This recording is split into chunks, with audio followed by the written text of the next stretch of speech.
طنز وہ تیر ہے جو شہد میں بھگو کر بھی مارا جائے تب بھی اس کی کڑواہٹ اور چبھن کم نہیں ہوتی۔ روٹی کا نوالا آپ پیسے سے نہیں بلکہ قسمت سے کھاتے ہیں۔ اللہ کی مرضی نہ ہو تو وہی نوالا جان بھی لے سکتا ہے۔ ایک مرد کی آدھی خوبصورتی تو اس کی زبان میں ہوتی ہے اور آدھی اس کی وفا میں ہوتی ہے۔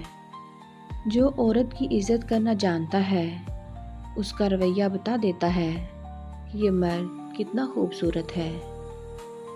وہ الودود ہے، تم سے اتنی محبت کرتا ہے کہ دن میں 5 بار بلانے پر اس کی طرف نہ جانے کے باوجود بھی وہ ہر صبح اپنے فرشتوں کے ہاتھ تمہارا رزق بھیجتا ہے۔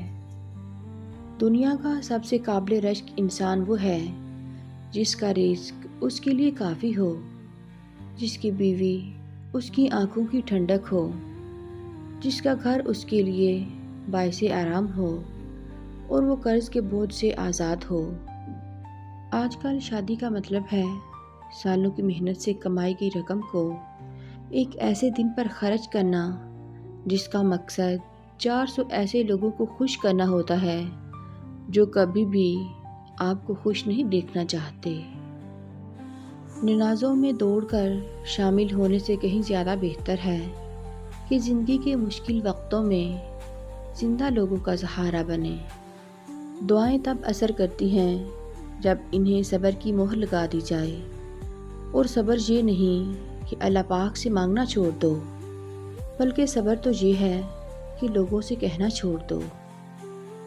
صرف ہاتھ ہی نہیں، الفاظ بھی سہارا بنتے ہیں۔ جہاں ہاتھ نہ پکڑ سکیں وہاں لفظوں سے تھام لیا کریں۔ ہار ٹوٹنے والا اس لیے نہیں توڑا جاتا کہ توڑ کے چھوڑ دیا جائے، اس لیے توڑا جاتا ہے کہ پھر سے تعمیر کیا جائے۔ اللہ کے فیصلوں کی حکمتیں لازوال ہیں، اور پرسکون لوگ وہی ہیں جو اللہ کے فیصلوں پہ خوشی سے سر جھکانے والے ہیں۔ اپنوں کی غلطیاں بھی اپنی جیسی ہوتی ہیں، مل جل کر سدھار لیں، کیونکہ انسان تو خطا کار ہے، مگر انا اور تکبر میں رہ کر دوسروں کے جھکنے کا انتظار نہ کریں۔ رشتوں کی بقا کا راز یہی ہے۔ ہر شخص بھلے اچھا نہ ہو، لیکن ہر شخص میں کچھ نہ کچھ اچھا لازمی ہوتا ہے۔ کبھی کسی معاملے میں قاضی نہ بنو، کیونکہ ہر ولی کا ایک ماضی ہے اور ہر گنہگار کا ایک مستقبل۔ ماں تھک تو جاتی ہے، ٹوٹ بھی جاتی ہے، لیکن ہار نہیں مانتی، کیونکہ وہ جانتی ہے اس کے ہارنے کا مطلب ہے بچوں کا بکھر جانا۔